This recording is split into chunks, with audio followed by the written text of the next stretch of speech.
Welcome back to Part 6 of Building a Reputation, Chapter 4 of a Thora Silentblade tale. Sliding through the darkness of the tunnel was a familiar sensation for Thora. Ahead, the sound of the snoring goblin and its lupine companion were the only sounds the dwarf was focused on. One wrong step would raise the alarm, and this was definitely a moment for subtlety.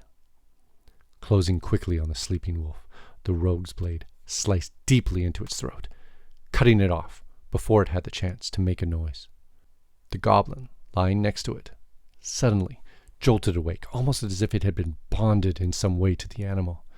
The goblin's surprised eyes registered alarm and seemed to question what demons were coming for him, but glazed over as the elven ranger's blades cut through him and sent him to a final sleep. With the sentries dealt with, the rest of the group slid forward into the next cavern.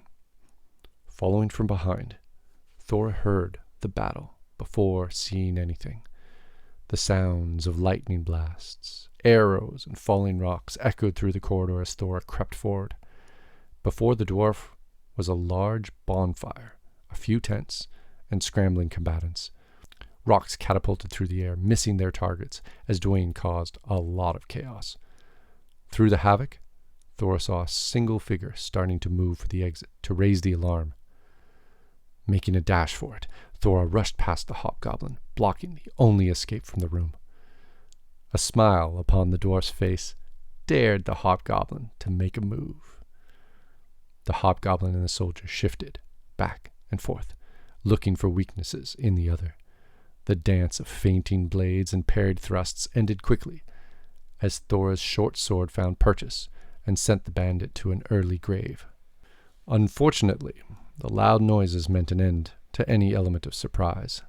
Behind the dwarf could be heard the sounds of voices and scuffling. Their arrival was now known, and they would have to move fast. Rushing forward, they encountered a pool of water, filling most of the corridor, making the way forward difficult.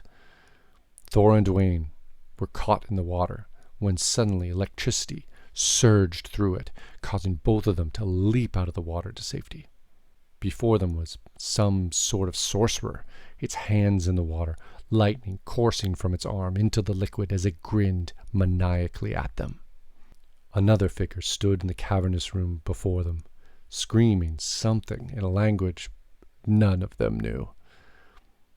Laying into the most obvious threat, Thora danced forward around the water and twisted, bringing the sword down on the sorcerer's hand with full force, cutting it clean off.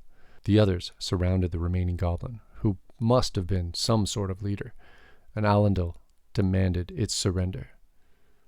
A guttural scream came from the creature, possibly words, perhaps a question, but none of them understood the sounds of the outraged goblin.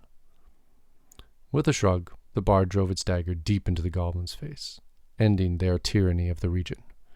It wasn't pretty work, but somebody had to do it. With any luck, the folks who had retreated to Wilted Gulch could return to their homes and live safely, at least for now. It was time to find out where else they could help.